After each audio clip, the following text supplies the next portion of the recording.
wanna settle that score, but you're bruised and beaten, and you feel defeated. This goes out to the heaviest heart. Oh, to everyone who's hit their limit, it's not over yet, it's not over yet. And even when you think you're finished, it's not over yet, it's not over yet.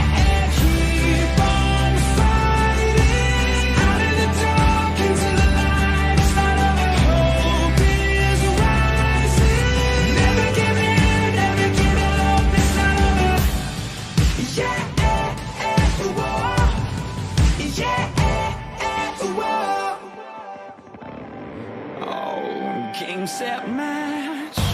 Time to put it in your past. Oh, feel the winter leaving. It's redemption season. Long live the young at heart. Cheers to a brand new start. We're revived and breathing to live a life of freedom. Oh, to everyone who's hit their limit, it's not over yet, it's not over yet. And even when you think you're finished, it's not over yet, it's not over yet. Keep on fighting, out of the dark into the light. It's not over, hope is rising. Never give in, never give up, it's not over. Yeah, whoa. Yeah, and life is a race we run, so run till the race is won. Don't you ever give up, no, no, never give up. Life is a race we run, so run till the race is won. Don't you ever give up, you will never give up. To everyone who's hit their limit, and even when you think you're finished. Oh, to everyone who's hit their limit, it's not over yet, it's not over yet. And even when you think you're finished, it's not over yet, it's not over yet. Keep on fighting, out of the dark into the light. It's not over, hope is rising. Never give in, never give up, it's not over. Yeah, whoa. Yeah, whoa. Yeah, whoa.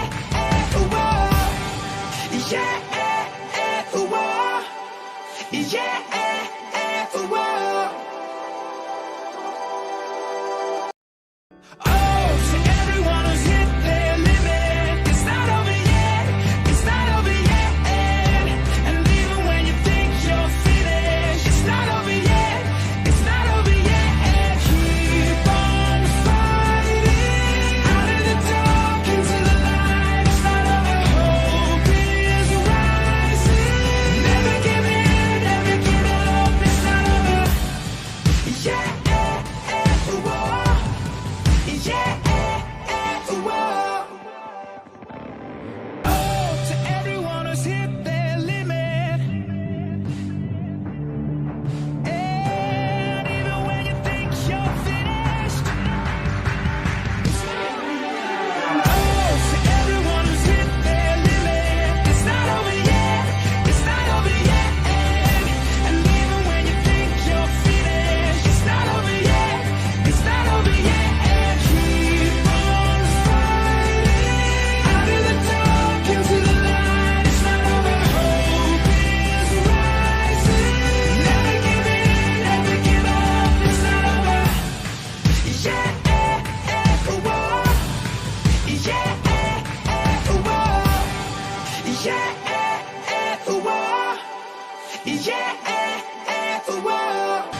Yeah, whoa. Yeah, whoa.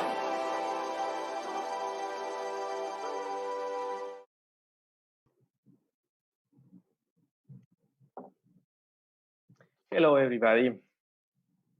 Thank you so much for joining again to our exciting webinars. Today we have the privilege to have a great speaker, Dr. Fesler. She is going to share her experience in telemedicine in a high-income country. I would like to introduce Dr. Fesler. She is a board-certified neurology and epilepsy by the American Board of Psychiatry and Neurology. She completed her medical training in the United States, including medical school and neurology residency at the University of Oklahoma.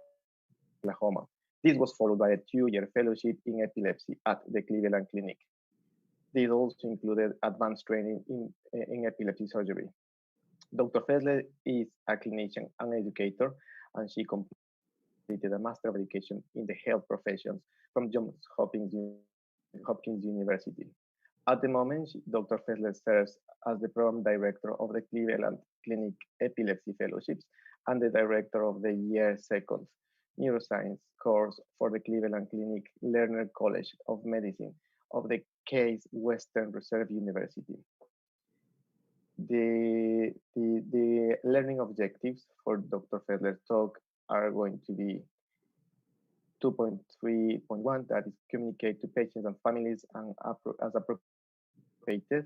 Also includes educate patients and family about the disease specifics, which is learning objective 2. Prognosis, self-limiting risk factors.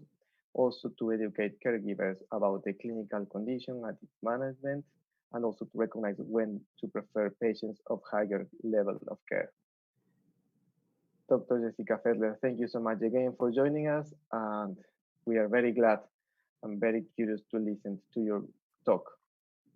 Well, thank you very much. What a kind introduction. So I'm honored to have been invited, and thank you to the Yes Group for having me, and hopefully we can have a fun discussion and talk about some things. So what I was asked to talk about was our experience here at the Cleveland Clinic, which is an American tertiary academic care center with tele-epilepsy. I have no disclosures, and I specifically like to say that I'm going to talk about a few proprietary platforms and things that I have no connection and get no endorsements. It just happens to be what we have decided to use in our healthcare system. So I'm going to give you a little bit of a roadmap of how I'm going to share our experience, because like many things, it has changed a lot, especially after the pandemic, during the pandemic. So I'm going to start a little bit with how telemedicine started at our center and our experience pre-COVID, how it changed with COVID, and then looking a little bit into the future about what is it going to be like for tele-epilepsy after the pandemic. So tele is a Greek word for far, so I think we should clarify a little bit and define. Tele-epilepsy really is taking care of epilepsy patients from afar. And that's very generic, and it could really be considered all face-to-face care, even electronic communications and such. But today we really use it mostly to discuss synchronous care, so provider and patient connecting to each other from afar. And I think even within epilepsy, there's different ways, different modalities which tele-epilepsy is thriving. To start off with, however, I'm really going to focus for epilepsy on outpatient care, which is where most of our experience here has been. So in our center, and I think all over, the pioneers of virtual medicine within neurology were our stroke colleagues, which really picked up sometime around 2010. Our program launched in 2011 here, and it's very robust. I'm not the best to speak to all the details, but I can tell you that they've evaluated over 10,000 patients before they got to the hospital or at regional health centers. And the team, I think, consists of about 24 stroke trained specialists who provide round-the-clock coverage for currently 17 healthcare facilities around our region. So after a decade, it's really an established paradigm in acute stroke. And that's where a lot of the literature is in telemedicine within neurology, pre-COVID anyway. Beyond telestroke, of course, there's many opportunities. And we were looking at this and seeing that there were opportunities to help patients even prior to COVID. So before this, cumulatively, really there were only a few hundred patients described in the literature in different studies, and most of those were actually a model that required patients to travel to a local medical site where staff would coordinate their connection with the provider at that site. So they would still drive to a clinic, and then someone, a staff member there, would help them connect to a provider at a remote healthcare site. But of course, technological advances have allowed a more elegant virtual practice of medicine with time. So video conferencing, high-speed internet have become ubiquitous on personal devices in developed and even many developing countries. So as a result, there's been a more convenient and accessible telemedicine that has emerged, where a provider can connect with the patient where they are at the location of their choice, for us through a secure mobile application. And it's interesting to think about how things have changed so quickly. You know, it seems like it's been here forever, but realistically, so much has changed in recent history, and technology, you know, this has just really pushed things forward and allowed us to do things that we were not able to do previously.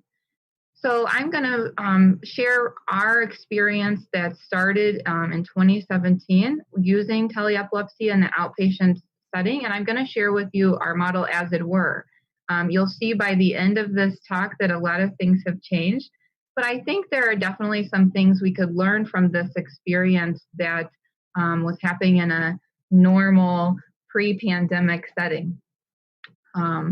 So in 2017, at our outpatient epilepsy center, we started offering all patients who were seen to complete their follow-up visit virtually starting in 2017. And so at that point, all of the tele-epilepsy experience was really optional, and patients self-selected this option. A lot of the data I'm going to present is detailed in this paper that we shared right at the beginning of the pandemic.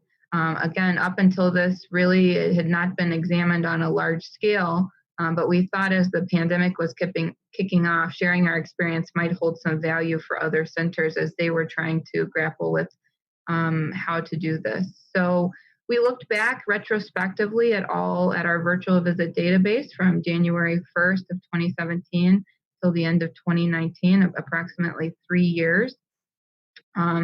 And all of these, again, were follow-up in the pre-COVID time because of regulatory restrictions here that were in place. They prohibited establishing care for patients in a state in which the provider didn't have an active medical license, but it allowed continued care virtually. So that's why these were not new patient encounters, but they were all follow-up visits. And again, all of these were at our academic institution at the Cleveland Clinic Epilepsy Center. The platform that we were using at the time was from an Express Care online platform that was supported by American Well. And you could use a personal smartphone, either Android or iOS, with one of those systems, or a computer. You could do it web-based. And then also some tablets, but they had to run, again, an Android or an iOS operating system. And that would allow video conferencing with an epilepsy care provider. In addition, as part of this, after the visit, patients were all able to answer just a quick survey. It was a 2-click star rating of the visit and the provider.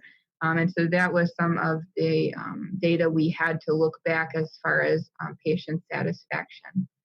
So you'll see here once, this is how the patient received the email, and they could click this link and it gave them the options then to either download an app on their device or to go to the web-based application. So this was our typical workflow originally, where again, the patients would self-select the tele-epilepsy follow-up. Our schedulers would then book the visit and verify their email.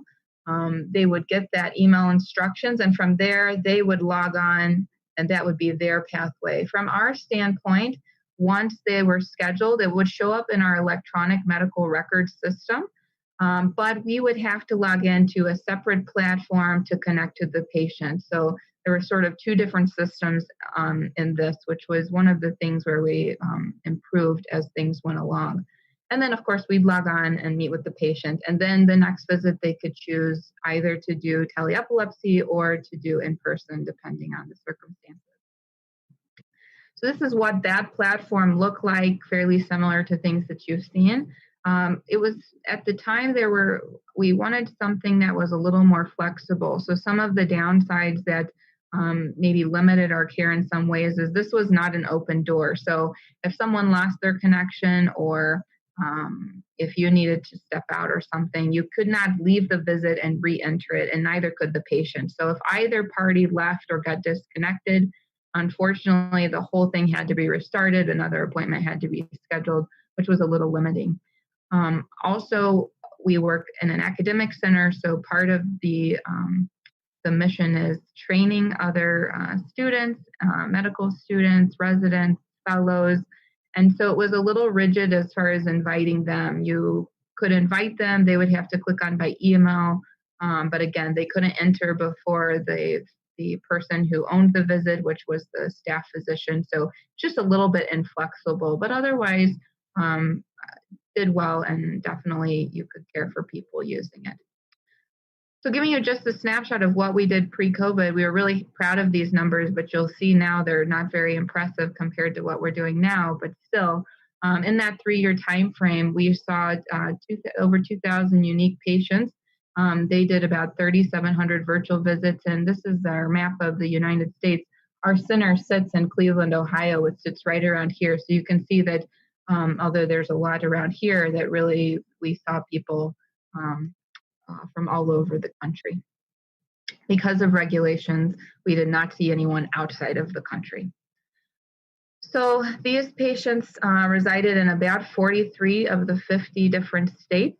23% of the patients lived within about 270 miles from the clinic, which would be within our state. So that would be a fourth of them, but the rest were outside of that. And if we blow up and look at the counties, you can see even this is the Ohio, the state of Ohio. The yellow dot represents our center, and you can see that the higher number of patients is closer to the center, but we did serve most of the state. And we used a SAS macro that utilizes Google Maps to determine driving distance based on the zip code the patient listed as their home address. And this distance from the clinic was subclassified even a little bit more. Because of our geography, less than 50 miles was considered to be the greater Cleveland area. We broke it up to less than 150, which is near regional, far regional, and really outside of 270 is really something that's outside of the state. So you can see that's how things are broken up. And the median distance the patient saved was about 125 miles, which we thought was pretty impressive. So calculating that, we just wanted to make the point that this is at least distance and time and travel saving. We estimated that we saved close to 1 million miles of travel through tele-epilepsy for our patients over those 3 years. Looking at our patient populations, the median age was 34. But the range was pretty impressive. And I think, we all wondered if this would be for our older patient population who maybe not all of them were as facile with technology, if they would be utilizing it. But we did see that about 10% of our visits were completed by patients over age 60. It was about equal as far as gender usage of the virtual visits. Again, this is self-selected, so we were trying to see if there was any population that was maybe more likely to utilize the virtual visits. The visit length on average, remember this is a follow-up epilepsy visit, was about 15 minutes, although there was a wide range. And the mean patient wait time was actually about 7 minutes. So the time that the patient waited online for the provider to connect was about 7 minutes. We don't have a good comparison number, but I would suspect that people waited longer for their physicians in the actual in-person clinic. We have a lot of different caregivers at our center, and tele-epilepsy was well adopted by many of them. So you can actually see that a lot of the tele-epilepsy visits were handled by our advanced practice providers. I think some people that self-selected virtual visits were honestly doing very well. And so a lot of it was really for a touch base and slight medication adjustments and refills, which were sort of the model in our system that the advanced practice providers often help us manage those patients and follow up. We looked at what device patients use, so they could use anything, but we looked to see exactly what did they use. About half of them used Apple devices, web-based, and then it was split with the cell phone. So it was about half and half. I have 3 things overall that I will show you that I think support that big picture-wise, virtual visits overall were a positive patient experience, despite some of the technical difficulties we had launching this and working out some of the kinks. The first is that we asked them, right? So we had this little survey. You can see on the upper left-hand side, this is what it looks like. So as soon as you close the visit, it would just pop up with this and you could click your rating. So we had a pretty good response rate about, you can see here, over 50% of people responded to the 2 questions. And close to 90% of patients who completed their surveys rated the visit and the provider maximally satisfactory, so 5 stars. So we looked at this a little bit to see if we could distill any other extra information about who was dissatisfied or who was satisfied. For each decade increase in age, the odds of being highly satisfied decreased by 7% after adjusting for gender, wait time, and visit duration. So we sort of suspected that maybe older might have been a little bit more resistant or displeased with their experience than younger patients. So not unexpectedly, we found that younger patients were significantly more likely to feel maximally satisfied with the tele-epilepsy visit. The second piece of information is that, again, this is optional, and we had a significant rate of repeat utilization. So after someone completed a virtual visit, we offered them to have another visit, and they could choose whether to do it again virtual or do the traditional in-clinic model. And there was a high, about 41% of these patients over the 3 years repeated their virtual visit, which I think shows that they had at least a reasonable experience or thought that there was some value to continuing to use the tele-epilepsy. And there was actually about 3.5% that completed 5 or more visits.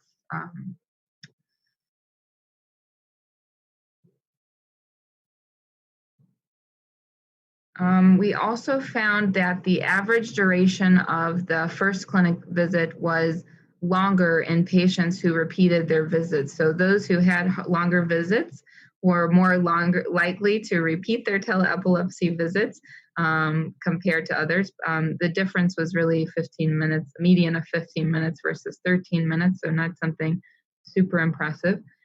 We also looked at how far they had to travel, and those who repeated their tele-epilepsy visit had a median distance about 37 miles longer to travel than those with a single visit, right? So the thought is that those who lived farther away may have been more enticed to reuse the tele-epilepsy visit.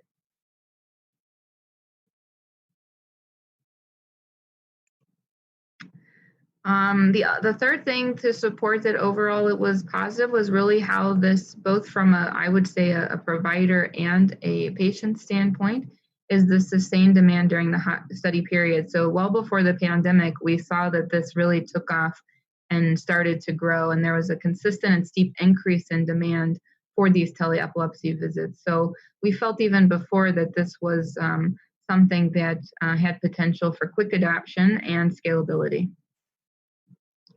So that's really our experience pre-COVID. I put this slide to remind me to sort of say we've been doing tele-epilepsy in some ways way before this. So when I talk about that, I'm talking about EEG and this concept of a central monitoring unit where many of our patients who are connected to video EEG, either in one of our epilepsy monitoring units or in our critical care settings or inpatient settings, we've been watching them from afar for some time and monitoring their EEGs.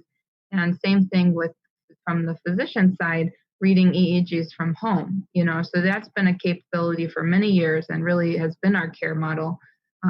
It allows the ability to make real-time decisions on concerning patterns, things in the ictal-interictal continuum, things that in the moment could change a patient's care. So that's been something that sort of is tele-epilepsy, but not what we mean when we say it anymore. So this year brought many challenges and also many opportunities. So innovation is the ability to see change as an opportunity, not a threat. I like this quote from Steve Jobs, and I think that's how we tried to view it, because it really catapulted the use of tele-epilepsy, which is something we thought definitely at least some patients could benefit from. So as you know, the pandemic has changed the world, and for us, really within a matter of weeks, things changed once it was here. The primary action to constrain the spread of the virus is, of course, social isolation.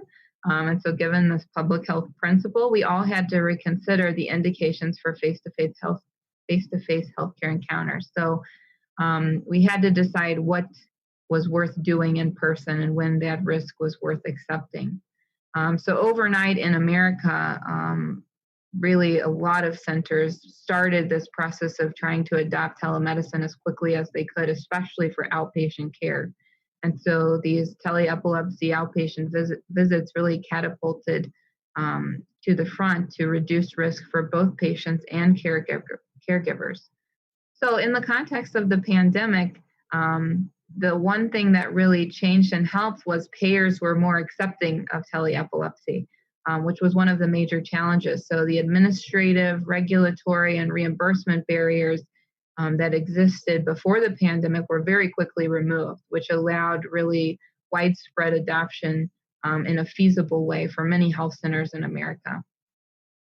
And before, honestly, I will tell you that was one of the things that stunted its use. And I think why our growth curve was so steep was even right before the pandemic, we were starting to see many of our local insurers and payers announce plans to start cover them in certain circumstances.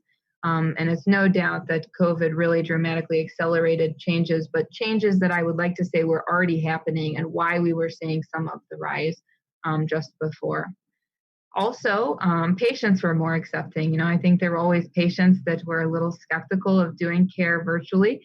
And now they were seeing it sort of change their perspective, and they were seeking it out and seeing it as favorable. Many of my personal patients who I had offered the visits and were not interested were then actually requesting to change their visits as the pandemic started. And I think the same can be said for physicians. I think there were some physicians who also felt uncomfortable, felt that we were losing something, and were fairly resistant to adoption. But now, they were sort of, as they were forced into it, seeing that it definitely does have some benefits. Formally for epilepsy, many of you may have been aware of this, that was published that sort of very clearly recommended that telehealth should be used when possible for patients with epilepsy, and that we should move that direction. So here is our after COVID experience. So this is really in the transition for us. So in our state, we had our first confirmed case on March 9th of 2020. And so you can see this is sort of our baseline. So there were really not patients, and this is what we see as our baseline practice. This is our transition period in the next few weeks, and then sort of where we have settled out. And our numbers now are not super disparate from this, although in between the surges, they fluctuated a little bit, but this is sort of our new baseline. So the other thing that changed very quickly was the loosening and the restrictions regarding security and what applications could be used. And because of these changes, our center basically changed all clinic visits starting March 16th. We moved to really an all virtual system. We really tried very hard to see everyone that we possibly could virtually. But they could not only use what we were using, that platform I showed you by American Well, But we could also use commercial video conferencing platforms. So Apple's FaceTime, Google's Google Duo, even telephone communication could be used and reimbursed. So that really changed the opportunities and how many patients had the available technology to complete. So if you look at the clinic visits in orange, that was about starting off, we were doing pretty good actually. Unlike most centers, a fairly significant part of our care was already virtual, which was our baseline. About step 15 fluctuated between about 15 to 20%. And you see as we basically took the clinic visits to almost negligible, just people that really had to be seen physically, you can see that the use of virtual visits grew. There's also a significant portion that were telephone, and I think these are the patients that really did not have the technology or that we had connectivity problems and could not do this, because we definitely preferred virtual, and the only patients really that we were seeing telephone were people where the technology didn't work. So I think it's still an interesting and a reasonable number of people that were using telephone only visits. At first, during that transition week, you can see our no-show rate went up.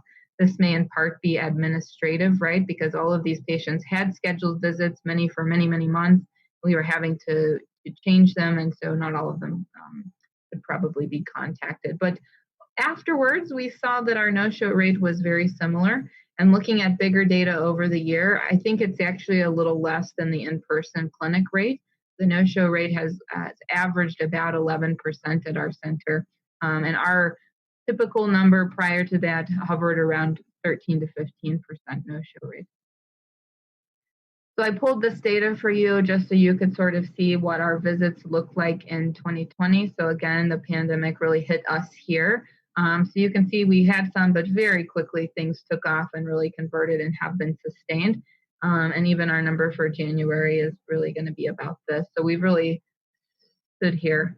Currently, we've loosened things a little bit, and there's a little bit more in-person clinic that is going on now, because we have the appropriate measures in place to be able to protect the caregivers and socially distance appropriately. And so as those systems were set back up, we've landed at a number of about 60% of our visits are still remaining over the last portion of 2020 as virtual at this time.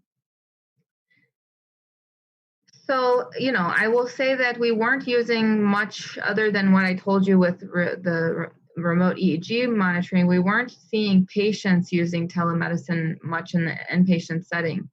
And with COVID-19, that's really one thing that pushed us. So we had been considering this, and we had actually purchased robots, mostly at regional health sites, so that our epilepsy specialists could communicate and direct care at regional hospitals that didn't have epileptologists on site in certain situations.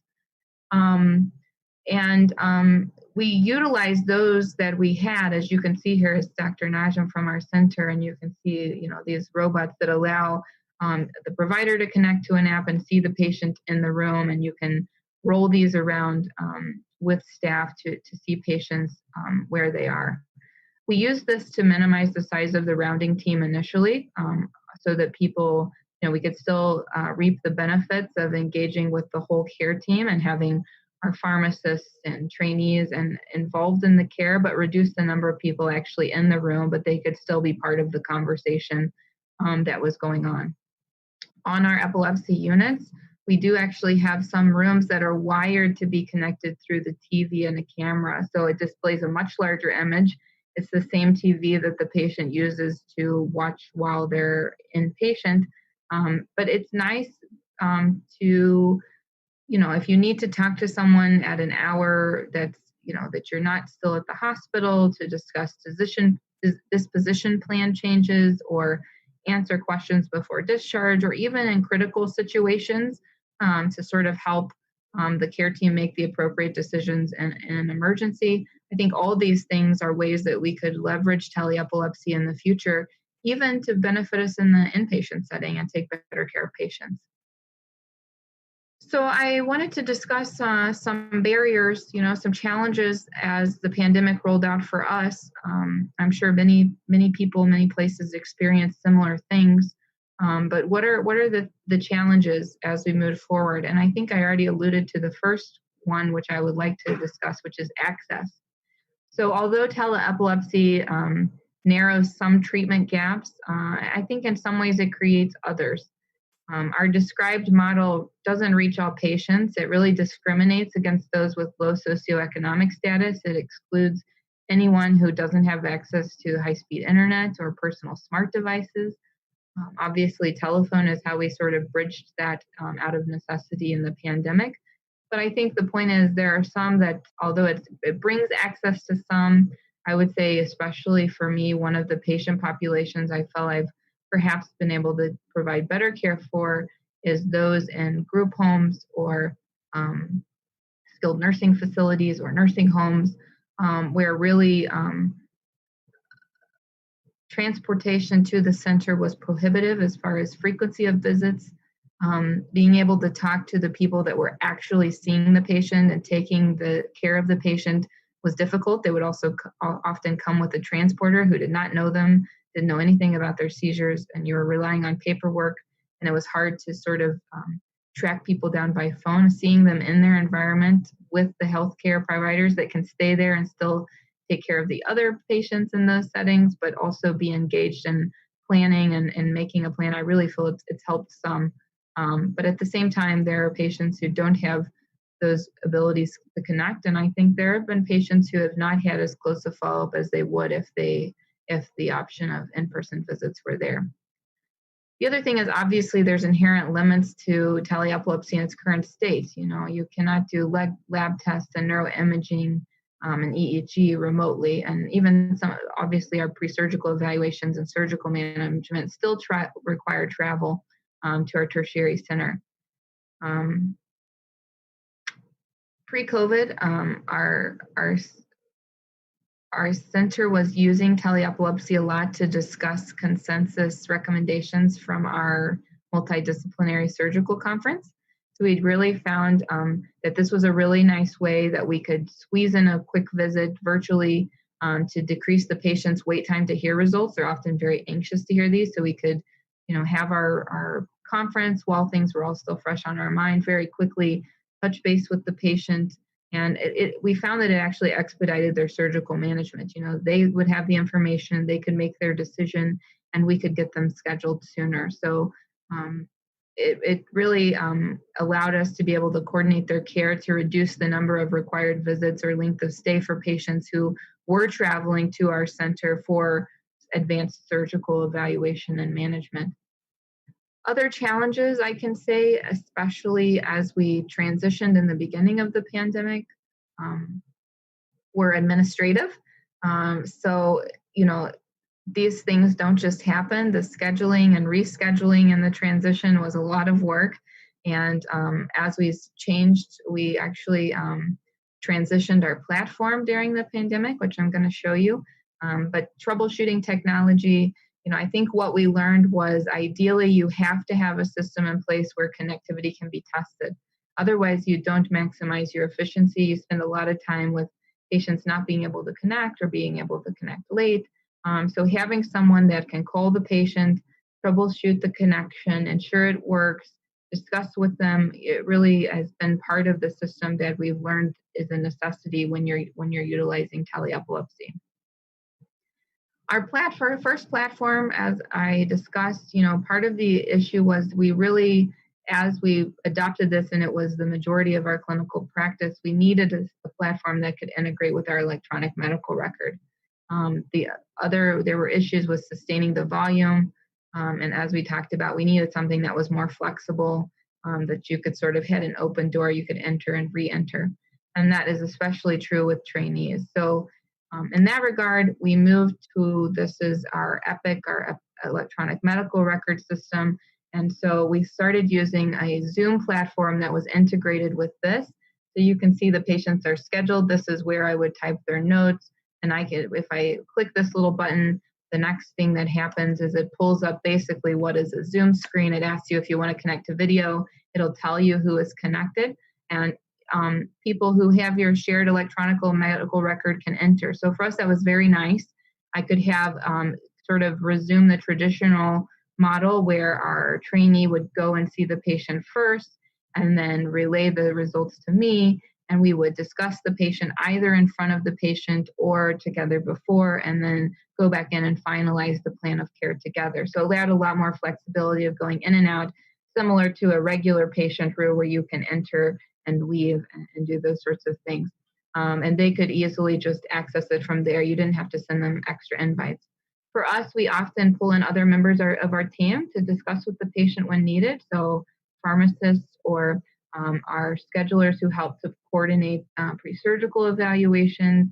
Sometimes, we need to collaborate with our neurosurgeon if someone's available. It allows someone else to come into the visit with you and discuss with the patient. So it really helps with that interprofessional care. And same thing if my advanced practice provider has a patient who seemingly is going to be straightforward but is not, and needs my help or needs me to discuss an acute issue, they can simply page me. I can find their schedule. I can jump on, speak a few minutes with the patient, and really facilitate that care as well. And I'm sure many of you are familiar with Zoom. It functions very similarly. So you can also use features like sharing the screen. If you would like to show the patient their MRI, I often use an online brain model when I'm discussing epilepsy surgery to discuss anatomy and things about their epilepsy that I think helps them understand their care. So as we wrap up, I'm going to just spend a few more minutes to talk about where do we go from here.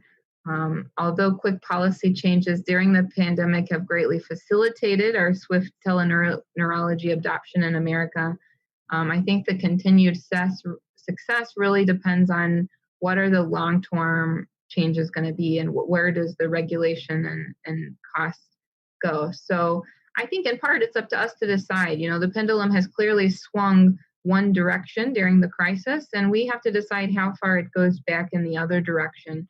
And I think what we have learned is it's definitely here to stay, and we have to decide now, when is it best utilized? When does it best help the patients? And so we have to decide what our post-COVID-19 world is going to start looking like.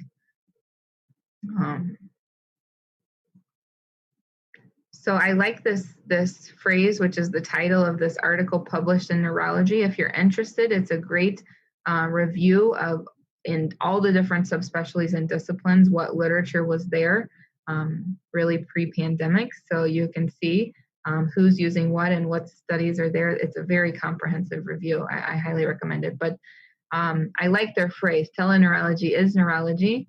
And I would say tele-epilepsy is epilepsy care. In some ways we have to embrace it. And as science advances and we have innovations, discoveries, and new technologies, I mean, this is really the equation of how we get better and how we advance medicine. So as we sort of take a step back and decide, how do we use it? When do we use it? I think it's good to really review the plus side of the equation as we figure out how to balance things. So what are the benefits?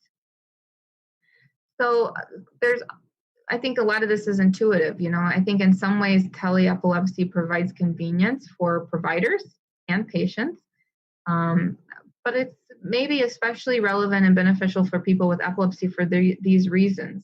They have inherent conditions which make transportation to physical outpatient clinic sometimes more onerous. So as many of them with seizures cannot drive, which is the main mode of transportation here at our center. There's not great public transportation. Obviously, the seizures are unpredictable, and many of them have fear of having them in public, and having them in public can lead them to unnecessary evaluations and admissions and healthcare costs as well. They're often dependent on caregivers, so their visits often require coordinating other people. And we know that patients with epilepsy have a higher unemployment rate, and they often endure more socioeconomic hardship. So any benefits, getting to the clinic can sometimes be hard on them for those reasons. And often they have comorbid neurological disabilities which affect ambulation. So again, making transportation not an easy feat, and seeing them in their home can definitely have its advantages. I also think with an epilepsy, especially in the context of follow-up visits, a lot of our work is really discussion and counseling, which is very well suited to being able to be achieved virtually. Unlike some other disciplines and subspecialties, although I would never minimize the value of a physical examination, I think the physical examination you can do virtually is often adequate to care for the patients in our setting. And so obviously we've talked about access. Yes, it's a plus, and there are definitely patients who will not be able to connect to a specialist otherwise. And as we've been able to do new visits with the change in regulations post-COVID, we've seen this, that there are patients who just couldn't take the time to travel, but now are open to see us. For me, I am licensed in Oklahoma, which is where I was born and raised. It's a state that's approximately a 16 to 19-hour drive from our center, but I have a lot of connections there. And there are many patients that my neurology colleagues there would curbside me about and ask me about how to manage. And there were several that now were more open to tele-epilepsy and had new visits with me because we could from a regulation standpoint. And they, I was able to help direct their care and give them their options and discuss what could be done for their intractable epilepsy. So it definitely can increase. And neurologists are in short supply. There's projections that the deficit's going to worsen as the population ages.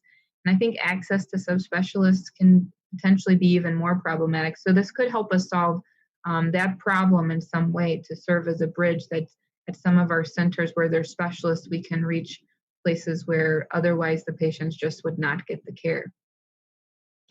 Obviously, it gives us convenience and flexibility, both for the patient, but also for the provider. It's time saving, we think. I think that the travel sort of implies that. It obviates the need to wait for patients to be physically checked in and be roomed. The provider doesn't have to change patient locations between encounters, and these changes in workflow offer potential cost savings to the provider and healthcare system. There's not a lot of pure data on cost savings and cost effectiveness of telemedicine.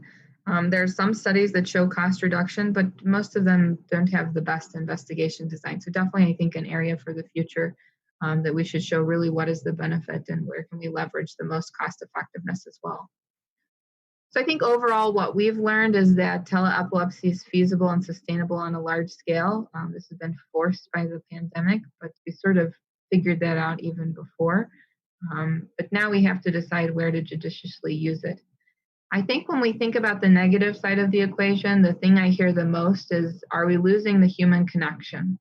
And so as I reflected and as we wind down, I was asking myself the question, before I started virtual visits, when I started them, knowing what I know now and having the experience with seeing many, many patients virtually, what would I tell my old self, and what lessons have I learned, and even what things I need to remind myself? And it really comes back to being present during the visit. I think at the beginning, when it's on the computer, I think everybody is busy and has a lot of competing priorities. I would find myself, my eye catching an email or this or that. And I learned that I really needed to minimize my own distractions and make sure that I was focused and present for the encounter. I actually also will tell you that I do multitask. I think it's unreasonable to not be documenting as I see the patient. And I actually think it's nicer because I think you can document but still communicate empathy and engagement a little easier, without having to, you're looking at the same screen. And so I always put my medical record in front of me and look at it where the camera is so that it looks, that gives them the eye contact that we need. But I found as I was typing my notes that the sound of the keyboard was actually fairly distracting. So I actually bought a quieter keyboard so that I could type, but it wasn't sort of a predominant or distracting part of the encounter. There's a study that shows that one of the only sort of perceptions of differences in interpersonal communications with virtual visits is the eye contact. So I think that's something that you have to learn to be a little bit more intentional about and with practice, but it's something that's modifiable. And so I think you have to learn to type without looking at your fingers, and I think be a little bit again, intentional about making sure you connect and look at the patient and engage. I've also found as I move, because I'm not able to use things I was doing in a in-person setting, like touching the patient and using physical touch and some non-verbal communications, I often find myself doing a little intentional small talk and expressing empathy a little bit more deliberately, even verbally. And I think that's really helped. And I think just sort of starting the conversation with even a little bit more personal about their life just for a few minutes, it really has changed the dynamic of the virtual visits as I've gotten more keen on doing them. And the final point that I would like to make is that I think overall what we have gotten is that the fundamental patient-doctor relationship using tele-epilepsy or virtual care for the most part is still preserved. And I would say in some cases it's even enhanced by virtual visits. So telemedicine takes us back in some ways to a time when physicians made house calls, where the physician visited the patient to treat them in their own house. And it definitely changes the dynamic. Before, patients would come to us in our busy hospitals and clinics, and it's a bit of a sterile environment. And I think sometimes it causes us to treat patients even outside of their humanity and brings into perspective when I see people in their home, the recommendations I'm making, I'm having to make sure that I'm putting those recommendations practically into their reality a little bit more. So in other words, in the art of medicine, I think context matters, and I think virtual visits sometimes help us to see the context of the patients. And I like this quote from Osler that the good physician treats the disease, the great physician treats the patient who has the disease. So I know many of you who do tele-epilepsy can probably share similar experience, but there's definitely patients that I have been seeing for years that I really felt like as I saw them in their personal space and they saw me in my personal space, whether at work or home, in some ways I have bonded a little bit more with them.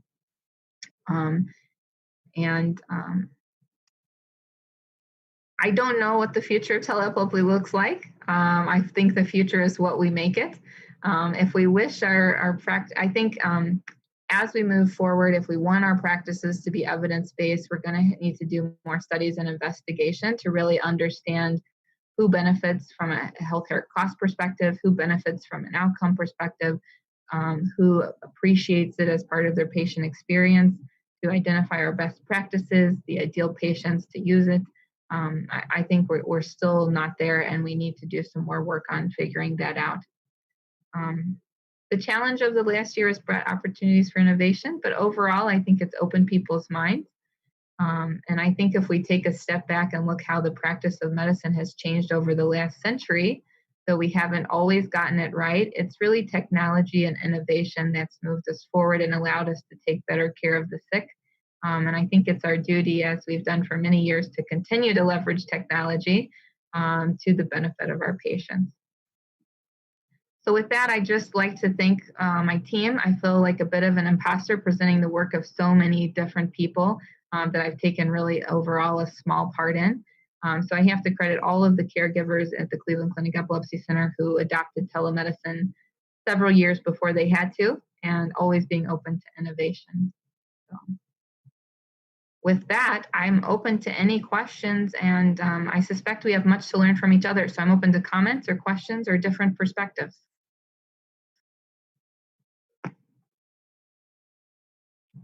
Thank you so much, Dr. Fesler.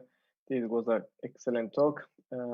Actually, the telemedicine is here, as you said, and COVID just quicked it up, but it's been there, and now we are patients and we, as server, also are using it. I have some questions from the audience. I'm going to deliver the first one. It's telling, why do you think telemedicine has lower waiting time than face-to-face practice? Yeah, I think for us, it's more logistics. So for us, the patient waits in the waiting room, the front desk administrator checks them in, our medical assistant takes them, gets their vital signs, reconciles their medication list, and puts them in a room, and then they wait for the physician to come to the room and see them. For a virtual visit, it sort of cuts out the middleman. So a lot of that is done before. They self-select their medicines and enter some of the stuff, so they actually relay the information directly as they log on in our current system. And so I don't think they wait as long. I also can say from a physician experience, it takes more time when you're physically doing stuff, physically getting the checkout sheet, walking the next patient to the front office to check them out, discussing with a trainee, you're in the work environment. It never fails that a nurse catches me, someone, my fellow catches me and wants to ask this or that. I think there's a lot of delays about being in the physical environment in a back-to-back clinic that ends up causing increased wait times. And not that those things don't happen. Of course, you can still get phone calls you have to answer between patients, etc. But I think as far as workflow, for us, we've scheduled a whole day as virtual. Even before, instead of intermixing, we really tried to block that a section of time was all virtual.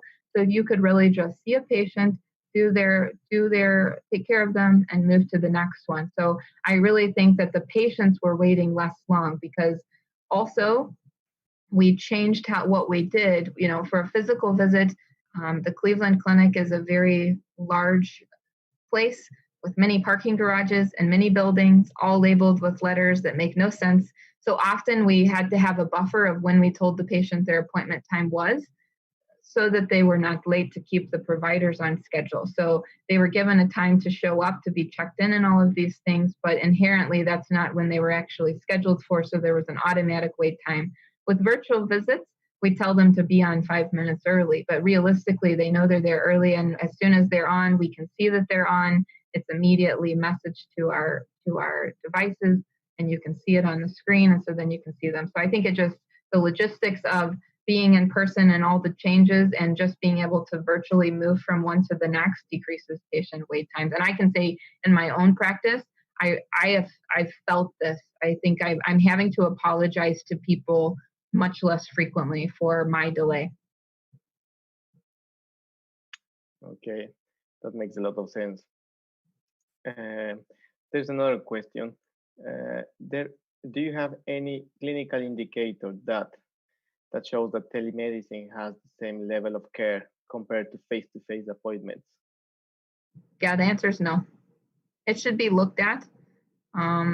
There are some smaller studies in other specialties that suggest that care is equivalent. One is in movement disorders, where they looked at care and changes. We have not looked at that directly about if we're delivering the same level of care. Okay, and this is the last question. Do you think that the first seizure clinic could be done remotely via telemedicine? I do. I think that there are some patients that need to be seen, obviously, and there are testing that needs to be done. And I think it depends on the context in which you practice. For us, the challenge has been a large part of the care of the care that we provide is surgical, right? We're an advanced surgery center. We do a lot of those types of evaluations, which often require in-person visits anyway. But I can imagine in a setting where surgery is not the emphasis, or you refer for surgical evaluation, like we discussed, tele-epilepsy is very well suited for patients who need to discuss medication side effects, need a medication adjustment, just need a refill of medication, need to discuss, can they wean a medication? I think all of those things are very apt to do a complete practice virtually. I don't know that they would benefit. I can't think of a way that many of the patients would benefit from physically being. I think the care is very similar. Another thing I will mention is that pre-COVID, another thing we were often using these for was actually for acute patients, so patients who called in and had something that we were trying to decide, do they need to come to the emergency room? Do they need to be admitted to our epilepsy monitoring unit? We use it often for acute reactions, right? So someone calls with a rash, okay, hop on, let's look at it. I think that for those kind of things, it also serves very well because it's easy to fit people in. And I think it's even more helpful in complex healthcare systems. So for me, I cover a couple of different regional sites. So it may be a patient who's close to this site, but I'm at a different site on service or something, and I can from there easily connect with them, when in the previous system without tele-epilepsy, they would have to wait till I was physically back to the location closest to them to get there. So I definitely think that it can be done. I think there are parts of medicine that cannot be done, but I think it definitely is a supplement. And we've seen how it is to be almost exclusively virtual. I think it's too much. There are some patients that need to be seen, but I think that we can use it a lot more than we were. Thank you so much again, Dr. Fesler. Your talk was brilliant. Also, it was just on time for still during COVID, and many people, many patients are experiencing, and they're very keen on attending to these clinics. It was my pleasure. Yeah, we're very happy with this, and again, thank you so much for your time. And also to the audience, please don't forget to keep watching us. Next, we have in 8 days' time a new webinar. Dr. Patrick Chauvel, who's gonna do intracranial electrodes in epilepsy. So thank you again. And he's excellent. You should definitely join that. He is wonderful. And also thank you so much for Dr. Yamile Calle, who is doing the broadcasting. Thank you. Bye.